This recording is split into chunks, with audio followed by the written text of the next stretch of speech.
సరే, మంచిది ప్రియులారా.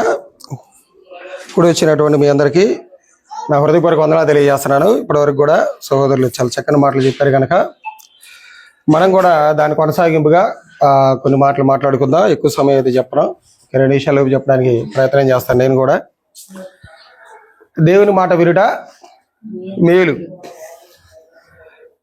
దేవుని మాట వినాలంటే ముందేం చేయాలి? మనం ముందు సిద్ధపడాలి కదా, ఆసక్తి రావాలి కదా, వినాలనేటువంటి ఆసక్తి ముందే ఉండాలంటే మనందరికీ వినాలనేటువంటి ఆసక్తి ఉండాలి. ఆసక్తి ఉంటేనే మనం వినగలం, ఆసక్తి లేకపోతే వినలేవు.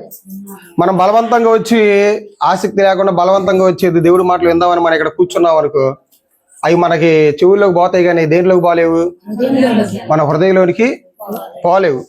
మరి హృదయంలోనికి పోలేనటువంటి మాటలు అవి ఫలిస్తాయా అంటే ఫలించవు. కాబట్టి మనం ఎంత చేసినా కానీ ఉపయోగం లేదు. కాబట్టి దేవుని మాట ఒకవేళ మనం విన్నాం అనుకో, మరి విన్నటువంటి మాటని మనం మేలుకరంగా మార్చుకోవడానికి మనం ఏం చేయాలి? ఆ మాటల్ని, విన్నటువంటి మాటల్ని మనం ఏం చేయాలి తెలుసా? మన ప్రవర్తనలో చూపించాలి. అవునా కదా? దేవుడు చెప్పినటువంటి మాటలను మనం ఏం చేయాలి? మన ప్రవర్తనలో చూపిస్తే అది మేలు మనకి, అది కూడా మేలే. ప్రవర్తన లేకుండా ఊర్లు నేను విన్నానే అనుకున్నావు అనుకో, నేను వింటున్నాలే అనుకొని అలాంటి జీవితాన్ని కొనసాగించుకుంటూ పోయావు అనుకో, ఆ మాటలు అనేవి నీ ప్రవర్తనలో చూపించలేదనుకో, అది నీకు మేలుకరం కాదు. కాబట్టి ఈ మాటకి ప్రవర్తనకి అవినాభావ సంబంధం ఉంది. 2 కనెక్షన్ ఒకేలాగా ఉంటాయి. ఒక క్రైస్తవుడు యొక్క మాట ఎలాగైతే ఉండాలో తన యొక్క మాట ప్రకారంగా ప్రవర్తనలు కూడా అలాంటి మాట చూపించాలి. అదే భక్తుడైనటువంటి యాకోబు గారు ఒక మాట అంటారు చూడండి. 3వ అధ్యాయం 2వ వచనంలో యాకోబు గారు రాసిన పత్రిక 3వ అధ్యాయం 2వ వచనం, అనేక విషయములలో మనందరము తప్పిపోవచ్చున్నామంట. ఎవడైనను మాట యందు తప్పని ఎడల అట్టివాడు దేనిలో తప్పని వాడిగా ఉండాలి. ఎవడైతే మాట ఇచ్చాడో ఆ మాట ప్రకారంగా జీవించేవాడు ఎలాంటి వాడవుతాడు? లోపం లేని వాడవుతాడు. మాట చెప్తాం, ఆ చెప్పేటువంటి మాటని మన ప్రవర్తనలో చూపిపోయామనుకో, మనలో ఏమున్నట్టు? లోపం ఉన్నట్టు. చెప్పినటువంటి మాటల ప్రకారంగా మన జీవితంలో మనం జీవిస్తున్నాం అనుకో, దాని ప్రకారంగా మనకు అదొక మేలుగా కనపడిద్ది. అవునా కదా? మరి ఆ మేలులు మనం విన్నటువంటి మాటల్ని మన ప్రవర్తనలో చూపించినటువంటి ప్రవర్తన బట్టి మనం మేలు పొందుకుంటున్నాం అనేది ఎవరికి వాళ్ళు ప్రశ్న వేసుకోవాలి. నేను చెప్పినటువంటి మాటల ప్రకారంగా విని నా ప్రవర్తనలో నేను చూపిస్తున్నాను లేదా? ఒకవేళ నేను చూపించలేదనుకో, నాలో ఏమున్నట్టు? లోపం ఉన్నట్టు. లోపం లేకపోతే నేనేం చేస్తున్నట్టు? ఆ మాటలు విని నా ప్రవర్తనలో నేను చూపిస్తున్నట్టు. మరి బైబిల్ దైవ గ్రంథంలో దేవుని యొక్క మాటలు విని దాన్ని వారి ప్రవర్తనలో చూపించిన వాళ్ళు ఉన్నారంటే ఉన్నారు, చూపించిన వాళ్ళు కూడా ఉన్నారు. కాబట్టి కొంతమంది వ్యక్తులు చూద్దాం చూడండి ఏమన్నారు. కొంతమంది దేవుడి మాటలు విన్నవాళ్ళు నిర్గమాకాండం 24వ అధ్యాయం 7వ వచనం ఒకసారి చూద్దాం. అతడు నిబంధన గ్రంథములు తీసుకొని ప్రజలకు వినిపింపగా వారు యెహోవా చెప్పినవన్నీ చేయుచు. చాలా మంది ఏమన్నారు? అక్కడ ఉన్నటువంటి మనుషులు, ఆ ఇజ్రాయెల్ జనాంగం ఏమన్నారంటే, మోషే గారి ఆ యొక్క బైబిల్ గ్రంథాన్ని, ఆ నిబంధన గ్రంథాన్ని, ఆ ధర్మశాస్త్రాన్ని వినిపించి చెప్పినప్పుడు వాళ్ళు ఏమన్నారు? అందరు కూడా దేవుడు ఏ మాట అయితే చెప్పాడో ఆ మాటల ప్రకారం మీ అందరమే విధేయులై ఉంటామని చెప్పారు. కానీ ఉన్నారు వాళ్ళు? ఆ మాటలు, ఆ దేవుడు బైబిల్ గ్రంథంలో ఆ ధర్మశాస్త్ర గ్రంథంలో చెప్పినటువంటి మాటల్ని వాళ్ళకి ప్రవర్తనలు వాళ్ళు చూపించారా? చూపించలేదు. మనం కూడా చాలా మాటలు అంటూ ఉంటాం కదా, దేవుడి మాటలు విన్నప్పుడు రకరకాలుగా మాటలు అంటాం. నేను అలా ఉంటాను, నేను ఇలా ఉంటాను, దేవుడు చెప్పినట్టుగా నేను ఉంటానని మన నోటి మాట ద్వారా మనం మాట్లాడతామే కానీ ప్రవర్తనలోకి వచ్చేసరికి ఏమైపోతాం? మనం కూడా ఫెయిల్ అయిపోతాం. ఆనాడు ఇజ్రాయెల్ జనాంగం కూడా అలా అయిపోయారు. దేవుడి మాట వింటామన్నారు, అందరూ విధేయులై ఉంటామన్నారు, ఏమైపోయారు?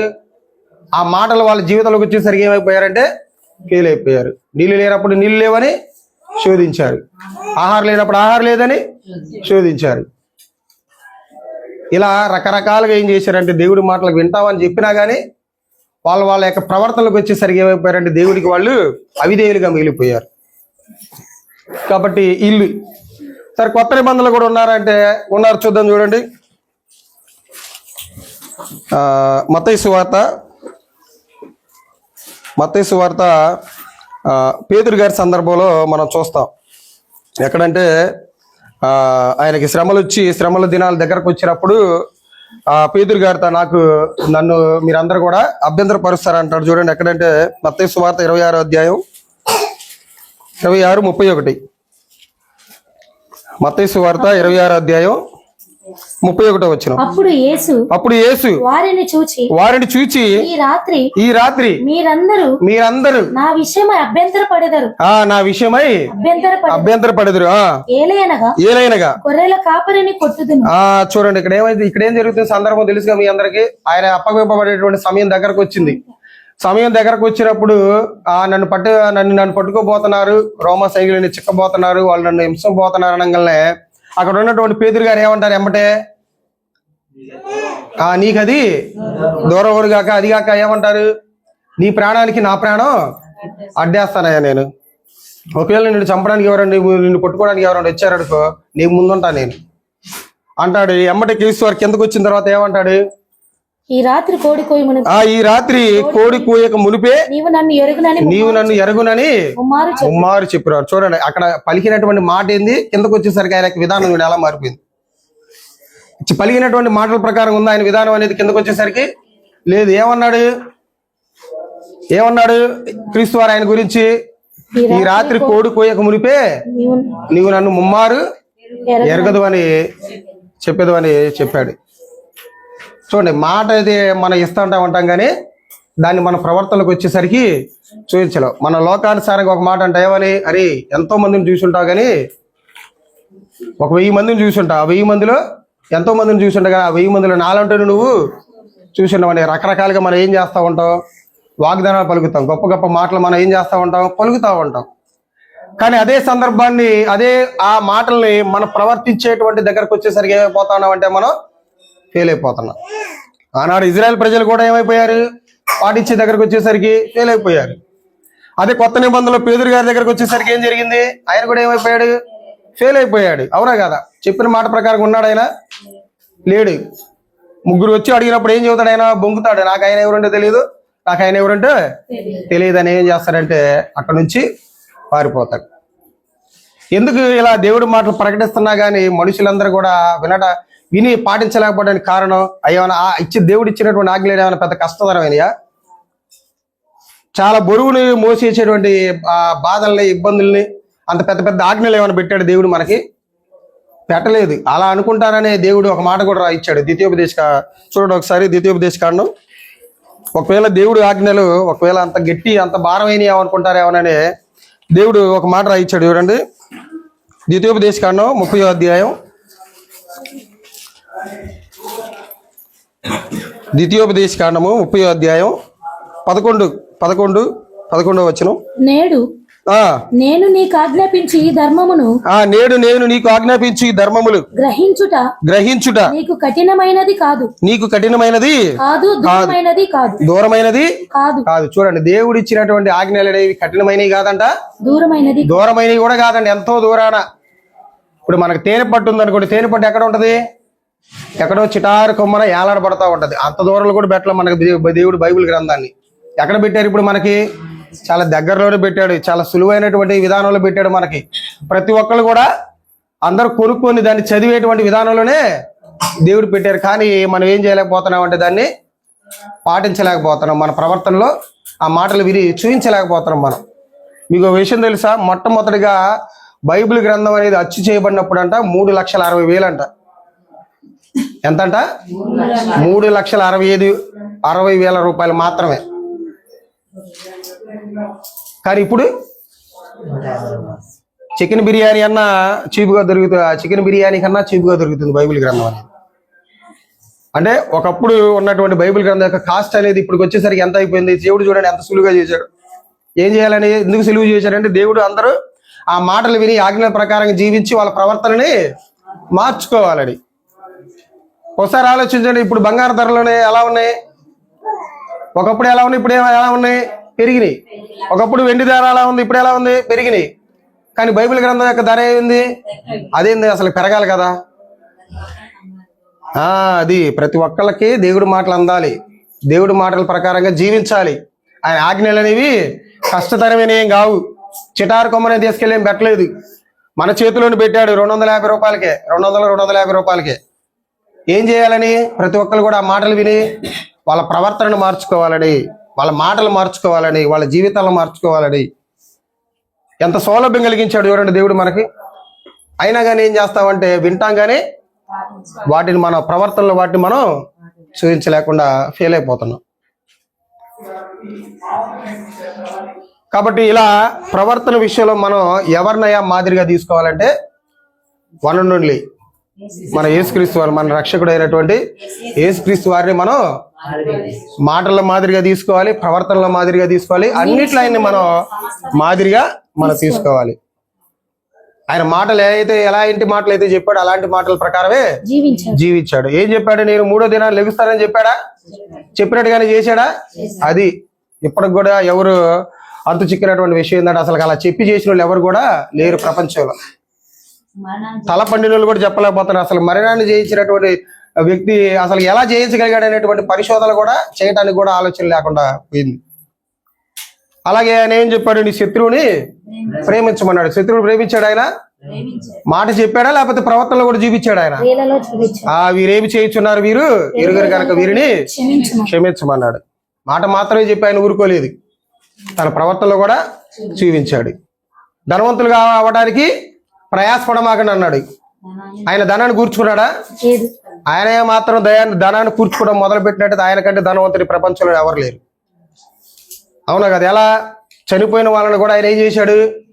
తిరిగి లేపాడు. అలా చనిపోయిన వాడు కూడా తిరిగి లేపుతారు. 1 కోటి రూపాయలు ఏమైనా ఇస్తారా ఆయన ఒక ప్రకటన చేశాడు. కొన్ని కోట్లు వచ్చి కుమ్మరిస్తారు ఆయన మీద. అది కావాలని కోరుకున్నాడు ఆయన? కోరుకోలేదు ఆయన. కాబట్టి మనం దీని ప్రకారంగా దీన్ని బట్టి మనం ఆలోచించాలంటే దేవుడి మాటలు విన్నటువంటి వాటి దాన్ని మనం ఏం చేయాలి? మన ప్రవర్తనలో చూపించాలి. దానికి మాదిరిగా మనకి ఇక్కడ ఎవరు కనపడుతున్నారంటే యేసుక్రీస్తు వారే కనపడుతున్నారు. అదే చెప్తాడు చూడండి అపోస్తుల కార్యాలు 1వ అధ్యాయం. అపోస్తుల కార్యాలు 1వ అధ్యాయం 2వ వచనంలో ఒక మాట ఉంటది. తరువాత ఆయన పరమునకు చేర్చుకొనబడిన దినము వరకు ఆయన చేయుటకును బోధించుటకును ఆరంభించిన వాటి అదిగో చూడండి, చేయుటకును బోధించుటకును చేస్తున్నాడంట, బోధిస్తున్నాడంట, చేస్తున్నాడంట, బోధిస్తున్నాడంట. చూడండి, ఆయన ఏదైతే చెప్తున్నాడో అదే చేస్తా ఉన్నాడు, ఆయన ఏదైతే చేస్తున్నాడో అదే బోధిస్తా ఉన్నాడు. ఇలా మనం కూడా మనం ఏదైతే చెప్తామో అలానే మనం జీవించాలి. మనం ఎలాగైతే ప్రవర్తిస్తున్నామో అలాగే మన మాట కూడా ఉండాలి. అప్పుడు మన జీవితానికి మేలు. ఇలా ఉన్నా కానీ మన జీవితానికి మేలే.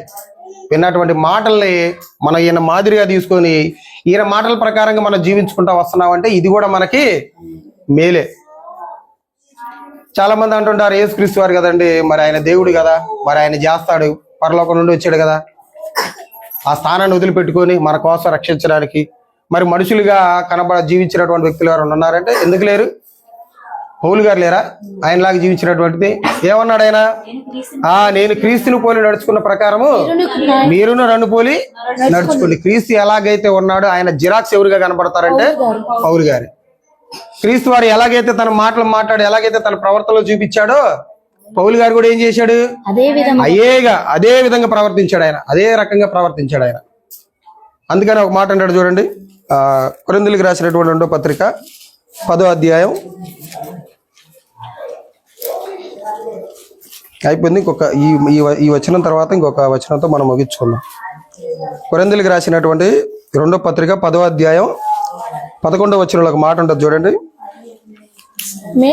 మేము ఎదుట లేనప్పుడు పత్రికల ద్వారా మాటల యందు ఎలాంటి వారమై ఉన్నామో ఎదుట ఉన్నప్పుడు క్రియల యందు అట్టి వారమై ఉందుమని అట్లను వాడు తలంచుకున్నాడు. మా పత్రికలో మేము ఏదైతే మాట్లాడి రాశామో ఆ పత్రికే మా ప్రవర్తన, మా యొక్క జీవితం. పత్రిక ప్రకారంగా మా యొక్క జీవన విధానం కొనసాగిందే గాని పత్రిక ఒకలాగా, పత్రికలో ఉన్నటువంటి మాటలు ఒకలాగా, మా ప్రవర్తన ఒకలాగా లేదు. పత్రికే మేమే పత్రికలాగా మా యొక్క జీవితాలను మేము ఏం చేసుకున్నాం, మలుచుకుంటూ వచ్చాం, అలా జీవించుకుంటూ వచ్చాం. అంతే కదండి. పౌలు గారు పత్రికలు రాశారు కదా సంఘాలకి. ఆ సంఘాలకి పత్రికలు రాసినటువంటి ఆయన మాటల ప్రకారంగా ఆయన ప్రవర్తనలు చూపించలేదా అంటే చూపించాడు. ఆ పత్రికలో ఆయన చెప్పినటువంటి మాటల ప్రకారంగానే జీవించాడు ఆయన. కాబట్టి మనం కూడా ఏం చేయాలంటే చెప్పినటువంటి మాటలు ఏవైతే ఉన్నాయో ఆ మాటల ప్రకారంగా జీవించాలి. మనం ఎలా ఉన్నామో తెలుసా? ఒక సామెత చెప్తాడు. ఏంటంటే మనిషి ఎలా ఉంటాడంటే తినమంటేనే ఎలా ఉంటాడంటే దున్నలాగా తింటాడంట, పని చేయమంటేనేమో దూడపిల్లలాగా ఉంటాడంట. తినమంటేనేమో దున్నలాగా తింటాడంట, అదే ఆ పనిని చేయమంటేనేమో అయ్యో నేను దూడపిల్లని నేను చేయలేను అంటాడంట. అలా ఉంటుంది మన పరిస్థితి కొన్ని సార్లు. కాబట్టి అలా ఉండకూడదు. మనం ఏ మాట అయితే పలుకుతామో ఆ మాట ప్రకారంగానే మనం జీవించాలి. ఆనాటి కాలంలో న్యాయాధిపతి అయినటువంటి యెఫ్తా గారు ఏం చేశాడు? ఆయన తన మాట ఇచ్చాడు కదా దేవుడికి. ఏం చేస్తాడు? ఆయన ప్రమాణం చేస్తాడు. నేను యుద్ధం గెలిచి వచ్చిన తర్వాత నా ఎదురుగా ఎవరైతే వస్తారో వారిని నీకు నేను ప్రతిష్ఠితగా కానీ బలిగా కానీ ఇస్తానంటాడు. అప్పుడు కూడా అది ఒక విధానంగా బలి ఇచ్చాడో ఆయన బలిగా ఇచ్చాడో లేకపోతే ప్రతిష్ఠ చేశాడు అనేది ఇప్పటికీ అంత చిక్కినటువంటి సమాధానం. దానికి కూడా కొంతమంది బలి ఇచ్చారంటారు, కొంతమంది ప్రతిష్ఠ చేశారు అంటాడు. కాబట్టి ఆయన చెప్పిన మాట ప్రకారం చేశాడే లేదు. అక్కడ చేస్తే బలిగా ఆయన ఇచ్చి ఉంటాడు, లేకపోతే ప్రతిష్ఠగా అయినా కానీ ఇచ్చి. అలా ఉండాలి మనం. ఆయన ఏదైతే ప్రమాణం చేసుకున్నాడో ఆ ప్రమాణం ప్రకారంగా మనం ఉండాలి. మనం కూడా కొన్నిసార్లు కొన్ని పాటలు మాట్లాడుతూ ఉంటాం. ఏమని? నీ ఉంటే నాకు చాలు యేసయ్యా, ఆ మాట అంటాం. ఆ పాట పాడి ఎమ్మటే ఏమంటాం అంటే, అయ్యా బియ్యం లేకపోతే అట్ట, డబ్బు లేకపోతే అట్ట, బంగారం లేకపోతే అట్ట, తల్లిదండ్రులు లేకపోతే అట్ట. మరి పాట చూడు ఎట్ట పడతామో, ఏమని పడతాం? నీ ఉంటే నాకు చాలు యేసయ్యా అంటాం. తర్వాత ఇంటికి పోయిన తర్వాత డబ్బు లేకపోతే ఎట్ట సార్, ఇలా ఏమైపోతామంటే మనిషి మారిపోతా ఉంటాడు. ఇక్కడ ఉన్నప్పుడు దేవుడి మాటలకి ప్రవర్తించే వారిలాగా మనం బిహేవ్ చేసి ఇంటికి వెళ్ళిన తర్వాత కూడా మన లోకానుసారంగా మనం జీవించామంటే మన ప్రవర్తనలో ఆ మాటలు మనం చూపించలేకపోయామంటే మనం ఎంత భక్తి చేసినా ఉపయోగం లేదు. అది మనకు మేలు కాదు. ఆనాడు ఆయనకి మేలు ఎవరికంటే ఒక అబ్రహాం గారికి మేలు, తన కుమారుణ్ణి తన మాట ప్రకారంగా దేవుడి మాట ప్రకారంగా బలి ఇచ్చాడు కాబట్టి. అలాగే యెఫ్తా గారికి మేలు ఏంటిది? తను ప్రమాణం చేసినట్టుగా తన కూతురిని ఇచ్చాడు కాబట్టి. ఆనాడు జక్కయ్య గారికి మేలు ఏంటికి? దేవుడి మాట ప్రకారంగా చేశాడా లేదా? ఆయన నీకు ఇచ్చినటువంటి నువ్వు అక్రమంగా సంపాదించిన ఆస్తి మొత్తాన్ని తిరిగి ఇచ్చే మనల్ని ఎమ్మటి ఏం చేశాడు ఆయన? దానికి 2 అంతలుగా 4 అంతలుగా ఏం చేస్తాడు ఆయన? తిరిగి ఇచ్చేస్తాడు. అలా ఉంటది. మాటలు చెప్పేవారు చెప్పినటువంటి మాటలను వారి ప్రవర్తనలో చూపించేవాళ్ళు. కాబట్టి మాటకి ప్రవర్తనకి చాలా మధ్య అవయవ దగ్గర సంబంధం ఉంది. క్రైస్తవుడు ఎలా ఉండాలంటే చెప్పిన మాటల్ని వారి యొక్క ప్రవర్తనలో చూపించాలి. అలా చూపించిన వాడే నిజమైనటువంటి క్రైస్తవుడిగా ఉంటాడు. అలా చూపించుకుని జీవించామంటే మనకి ఎలాంటి మేలు అనేది రాదు. చివరిగా ఒక మాట చూసుకుని ముగించుకుందాం. కీర్తనల గ్రంథం 15వ అధ్యాయం 4వ వచనం. అతని దృష్టికి నీచుడు అసహ్యుడు అతడు యెహోవా యందు భయభక్తులు గలవారిని సన్మానించును. అతడు ప్రమాణము చేయగా నష్టము కలిగినను మాట తప్పడు. ఒకసారి ప్రమాణం చేసిన తర్వాత దేవుని సన్నిధానంలో నీ మాటల ప్రకారంగా నేను జీవిస్తానయ్యా, నువ్వు చెప్పినటువంటి ఆజ్ఞల ప్రకారంగా నేను జీవిస్తానయ్యా అన్న వ్యక్తి భక్తిపరుడు, ఆ భక్తిపరుడు ఎన్ని నష్టాలు వచ్చినా గానీ ఆ మాట తప్పడంట. మరి మనం ఎన్నిసార్లు మాట తప్పేవనేది ఒకళ్ళొకళ్ళు ప్రశ్నించుకోండి. బాప్తీసాలు మనం ఎన్నో ప్రమాణాలు చేసి ఉంటాం కదా మనం. ఆ ప్రమాణాలు మరి ఇప్పుడు ఎన్నిసార్లు తప్పామో ఒకసారి మనందరం జ్ఞాపకం చేసుకుందాం. యెహోవా మీద ఒకసారి మాట ఇచ్చిన వాడు ఎన్నిసార్లు నష్టాలు వచ్చినా గానీ ఆ మాట తప్పడంట. ఆ మాట ప్రకారంగానే జీవించుకుంటూ వస్తాడు. కాబట్టి మనం కూడా ఏం చేయాలంటే, మనం దేవుని యొక్క సన్నిధానంలో కొన్ని ఆజ్ఞలకి మనం కట్టుబడి ప్రమాణాలు చేశాం. నేను ఎలా ఉంటాను, ఎలా జీవిస్తాను, పాపం లేకుండా జీవిస్తాను, పరిశుద్ధంగా ఉంటాను, అబద్ధాలు ఆడను, వ్యభిచరించను, దొంగిలించను, ఇతరుల మీద అబద్ధ సాక్ష్యం పలకను. ఇవన్నీ నువ్వు తెలుసుకున్నావు కాబట్టి ఆ తెలుసుకున్నటువంటి మాటలు నీ ప్రవర్తనలో చూపిస్తేనే నీకు మేలు. లేకపోతే నీకు కీడుగా దేవుడు దానికి మేలుకి ఇంకా వ్యతిరేక పదం ఏంటిదంటే కీడే కదా. అలా చేయకపోతే, అలా మాటల్ని నీ ప్రవర్తనలో చేయించకపోతే నీ జీవితంలో వచ్చేది కీడే. కాబట్టి మరి మేలు అనేది కీడు అనేది మీకు మీరే ఒకళ్ళు ప్రశ్నించుకొని మనందరం దేవుడి సన్నిధానంలో మనం ఏ మాటలు అయితే ఇచ్చామో ఆ మాటల ప్రకారం మనందరం జీవించాలని మనస్ఫూర్తిగా కోరుకుంటూ, నన్ను నేను హెచ్చరించుకుంటూ మీ అందరిని హెచ్చరిస్తూ నా మాటలు ముగిస్తున్నాను. అందరికీ వందనాలు.